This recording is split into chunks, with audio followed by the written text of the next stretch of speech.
Good morning on this Tuesday, February 11th. Welcome to Breakfast with Bridgett, streaming live on News 6 Plus, clickorlando.com, and our YouTube channel. I'm Bridgett Ellison. It's great to be with you and hope your day is getting off to a good start so far.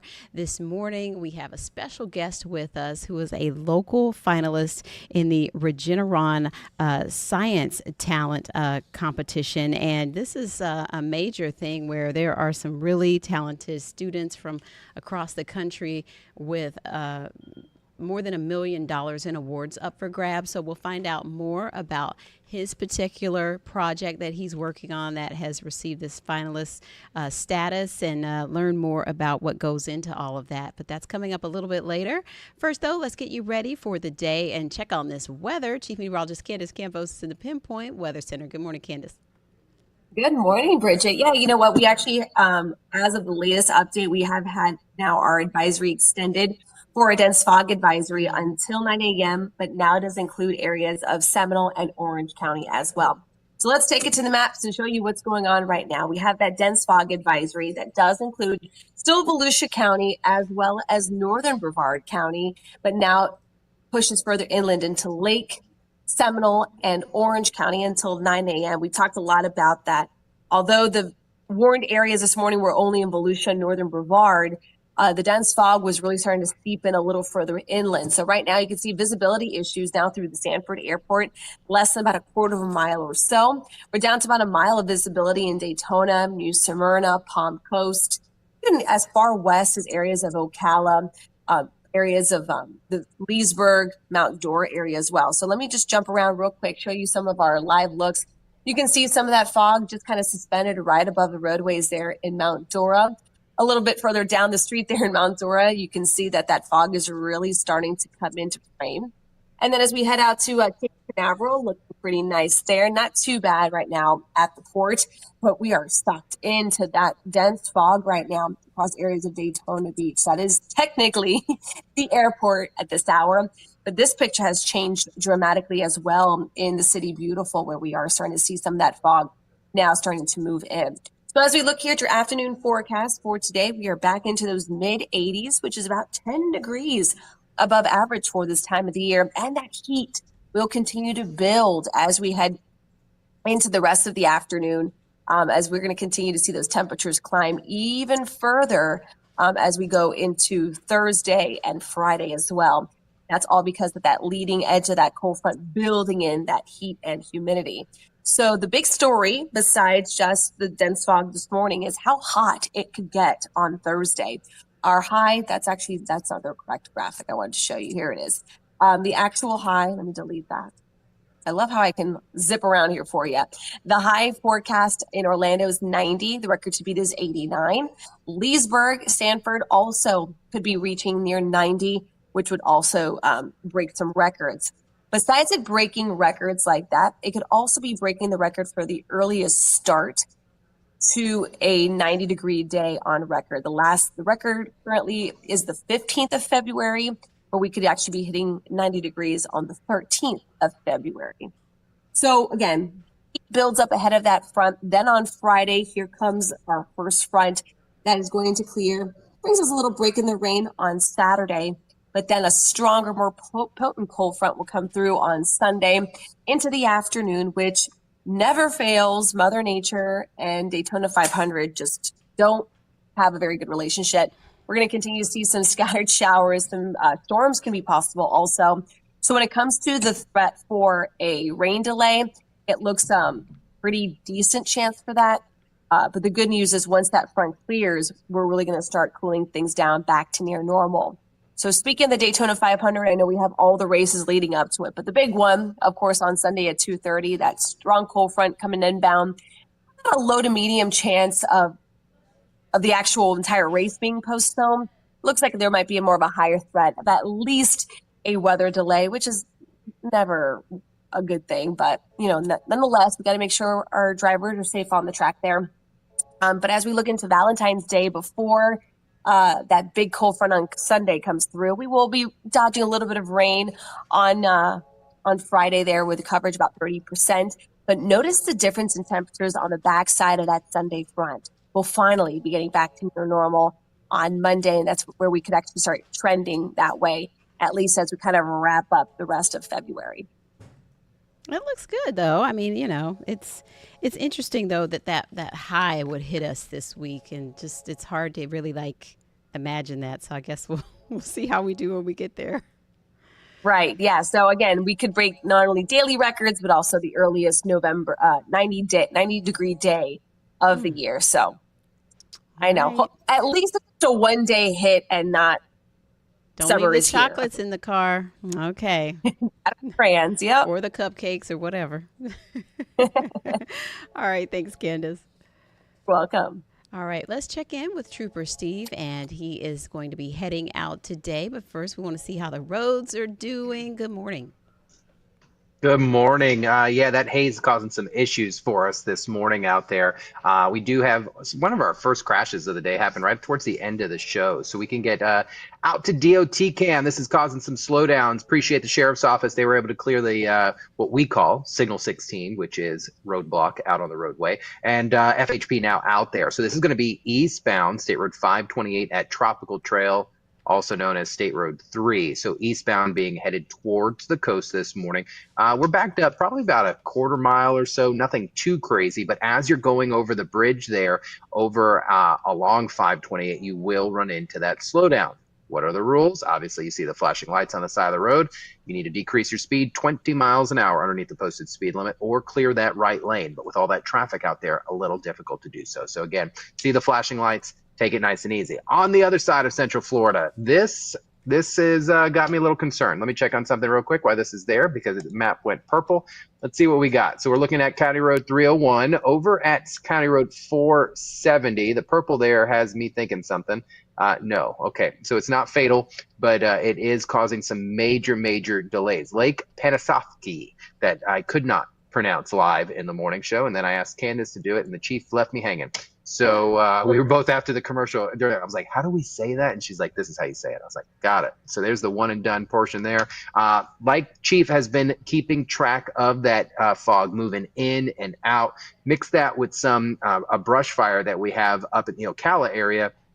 Things are dense. Look at that, Bridgett. As that westbound traffic is headed right now on I-4 east of Lake Mary, it's really bad. I didn't think it was going to be that bad. So please take it nice and easy. No crash out there right now, but visibility is extremely low right now. We're thinking probably looking at that camera, probably about a quarter of a mile. And then you move a little further west there at the next intersection at Lake Mary Boulevard, and I can't even see the roadway. And the camera is maybe 50 feet off the ground. I've actually never seen the fog like this out there at Lake Mary Boulevard and I-4.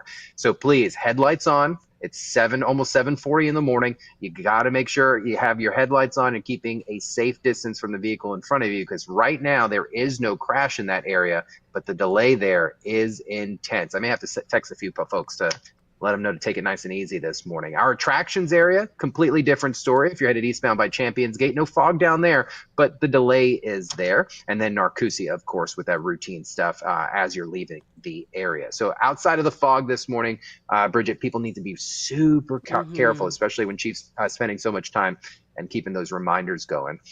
Patrol will happen actually in that area today along 46 west on the west side of I-4. I'm going to be looking at a new intersection.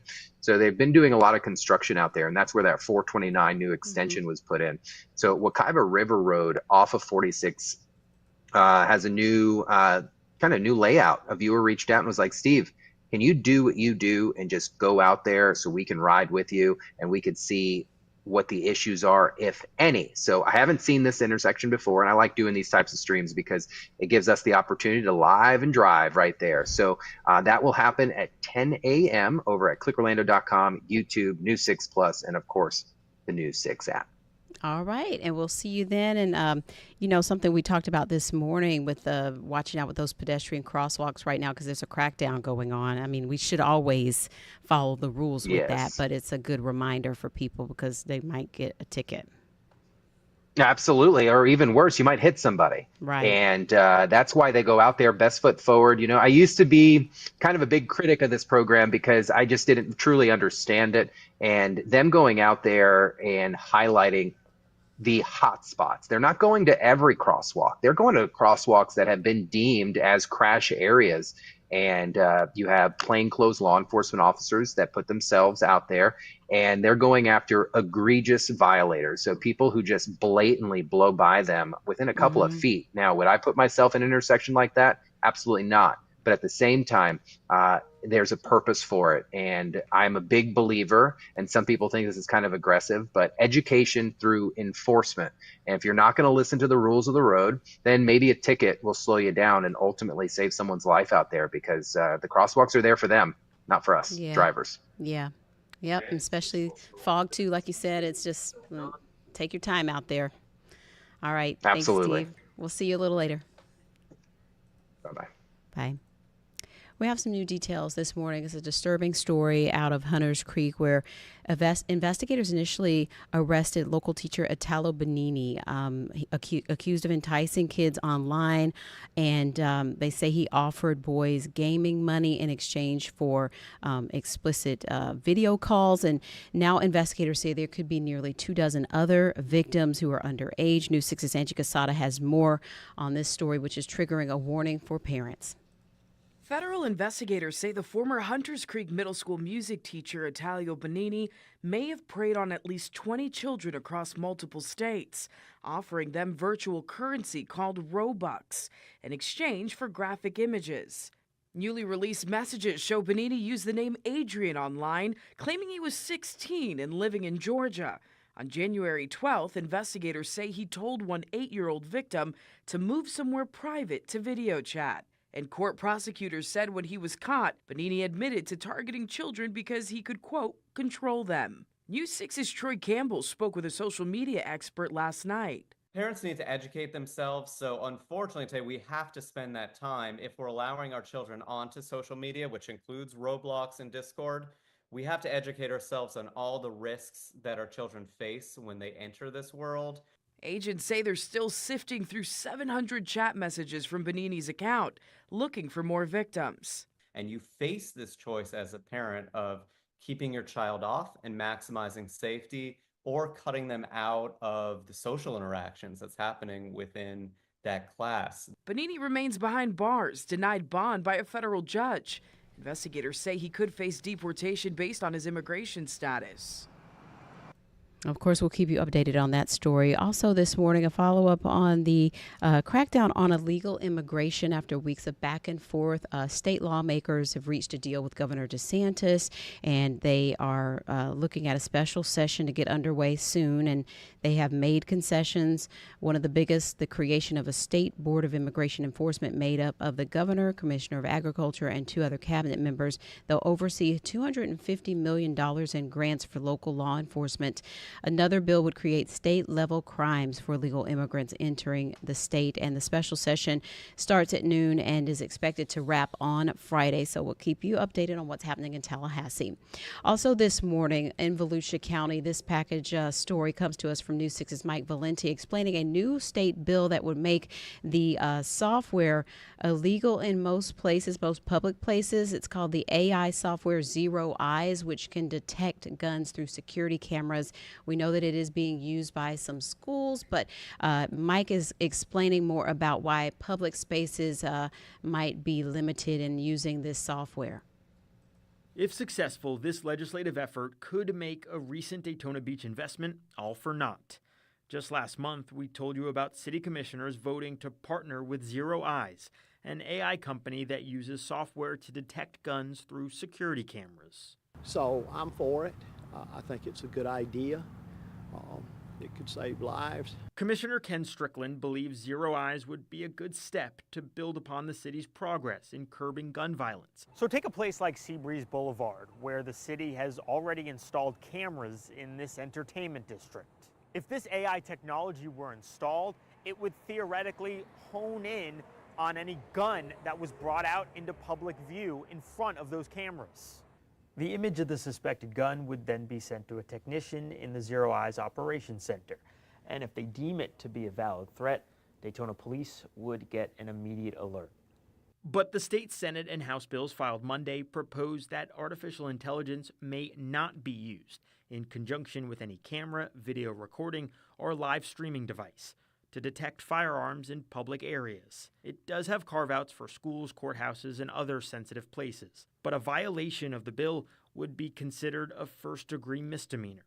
The Senate bill's sponsor, Blaise Ngolia, wrote today on X, quote, utilizing AI to detect whether a law-abiding citizen is carrying a concealed firearm is nothing but a technological infringement upon both our Second and Fourth Amendment rights. Going on to say, we should not give up our rights because of technological advances. What do you say to that? I say that it doesn't detect a concealed weapon. It only detects a weapon when it's brandished in public. Zero Eye's CEO, meanwhile, tells us that in the past week, there have been multiple arrests in major cities for people brandishing weapons. Writing, quote, anyone who says we cannot do this at scale and do this effectively is mistaken. In Daytona Beach, Mike Valenti, Getting Results, News 6. So we'll be following the latest developments on that. We're taking a quick break. We'll be back with a local student who's placed as a top finalist in the Regeneron Science Talent Expo. And so we'll learn more about his particular experiment and studies. And it's very interesting. So we'll be right back with that.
All right, welcome back. We're excited this morning to have a local student with us to talk about his very interesting project that has placed him as a finalist in the Regeneron Science Talent Show. And so it's the talent search of 2025. And with us, 18-year-old Atreya Manaswi, and he is at Orlando Science Middle High School. And it's so great to have you with us this morning. Congratulations.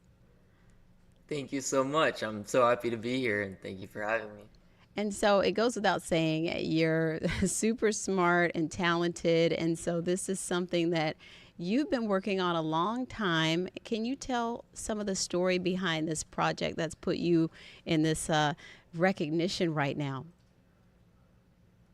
Yeah, it started about 6 years ago with a friend and his grandfather, and we went on a short fishing trip. My friend's grandfather, Mr. Griner, was telling us about some of the short stories that he had with his beekeeping practice. And this was a generational apiary that they were running. He was telling us how decades ago their family would collect dozens of barrels of honey, and how that season they collected merely 3. And he brought us into the hives, started showing us the damage that these beetles were creating. And it was just really shocking seeing this as the first time for a 12-year-old. And I went back home, dug into the statistics, did some brainstorming, and really realized how important honeybees are to our ecosystem and the issues that they're also facing. And then I found this conference online, which was called University of Florida's Bee College, begged my mom to take me there, and met a professor and started networking with him there, exchanged contact information, attended one of his lectures, and eventually got to go into the laboratory, and everything just took off from there. And it's so interesting that you ended up working on this when this is an issue that really affects so many things, and the bees are so important to our whole system, our whole ecosystem, and farming and pollination, of course. And so, what are you hopeful for, beyond winning this competition? Yeah, I really want to be able to, one, get this product out there and also really highlight the importance of sustainable agriculture and innovative research solutions. One of the things that really inspired this project and is really highlights the importance of this is the large scale use of commercial agricultural pesticides. And this is a really big problem that's being used in the industry because, as you mentioned, bees account for 1 in 3 bites of food we eat, 80% of global food and crop pollination, and the list just goes on and on. So I really think more green solutions, more climate friendly solutions that are able to combat these agricultural pesticides. In this case, the solution was equally as effective as the leading pesticide while significantly cheaper and having none of those drawbacks with the insecticide resistance or the use of handling. So I really think that's the way that these solutions should be going, because ultimately using these pesticides is exposing not only these bees and other animals to these chemicals, but things that are also going into our body. For example, these products are used in the pharmaceutical and the beauty industries. Yeah. So it's really important to understand the long-term consequences of these things, not only in adults, but also developing kids. And Atreya, how can you share these ideas and your invention, so to speak? Are you applying for patents and copyrights, or what are you doing to sort of like keep this as something that's your own, that you've worked on for so long? Yeah, so I've actually been working with the USDA with my mentor, Dr. Stahl, for the past couple years, and we've been working on the patent side of things. But to get this sort of research out there and this idea, I've been doing a lot of speaking at different beekeeping clubs, and I've gotten to speak at over 25 clubs across the US and also a couple countries, which has been really, really rewarding for me to be able to give back and share my research findings with beekeepers, just like my friend's grandfather. So sharing my solutions with them and how they can actually apply these practices in the real world, in their apiaries, whether these are commercial beekeepers with hundreds of hives or just backyard hobbyist beekeepers, is truly rewarding to me. I bet. And so, what would you plan to do after graduation? Are you headed to a local school, or have you decided yet what you're going to pursue? Yeah, I'm actually waiting on a regular decision in March, but I really see myself pursuing biotechnology, probably in the field of sustainability. I'm really interested in the environmental and biological sciences. So as long as I'm in the lab, in the field, working on solutions and doing research that really help people, I think I'll be really happy. So I could definitely see myself doing that 10, 15, 20 years from now. And I'm sure that along with your classmates, there's so many great ideas and lots of hope there. So, as you head into this competition, when will you know if you win or how much you win, or when will you find that out? Yeah, the competition is so cool. I was blown away when I got the call, and I thought it was a prank call at first. It lasts from March 6th to March 12th, so about a week, and they have it in DC. And it's not only like a typical science fair where you have these posters and then these judges are coming by. That's only one day and one part of the judging. They have these really cool panel judging sessions. They have a lot of team challenges that they've created for us. So it's a really cool experience, nothing that I've done before. So I'm really looking forward to it. And the results are announced on the 11th and the 12th, I believe. Awesome. And so you would then have more funds to work on this or toward college, or what happens then? Yeah, I believe it's a scholarship fund, so all of it will be applied towards college, which is so amazing, and I'm so grateful that this opportunity exists. It's really beneficial towards my scholarship. Well, this is so exciting, and we're so proud of you. Congratulations again, and we'll be following along as you, take this up to Washington and hopefully see so many other great ideas as well. So we hope you enjoy all of that, and best wishes to you. Thank you so much. All right, take care. Very fascinating information right there. And right now, we want to go to Consumer Reports update on car seat safety and some of the findings you may find shocking here as you see some of these crash tests. But News 6 Acre and Insider Guide Crystal Moyer explains more about several brands that they put to the test. During its latest round of child car seat testing, Consumer Reports found 2 seats with concerning results: the Diono Light Click 30 XT infant child car seat and the Peg Perego Primo Viaggio 435 urban mobility baseless infant seat. While both of these infant seats meet federal safety standards and there have been no reported incidents associated with them, both suffered significant structural integrity issues in CR's recent round of crash tests. Consumer Reports tests are more rigorous than those required by the government, simulating the forces of a 35-mile-per-hour crash instead of 30 miles per hour. Consumer Reports test also uses a real vehicle seat and front seat back to better replicate a real-world crash. If a car seat shows significant damage after one test impact, like these did, that's a major concern. In a statement, Diono said it is committed to the safety of all child passengers and that it was thoroughly investigating the questions raised by Consumer Reports testing. Peg Perego said additional tests conducted using Consumer Reports protocol did not reveal any structural breakages or raise any concerns about the product's integrity.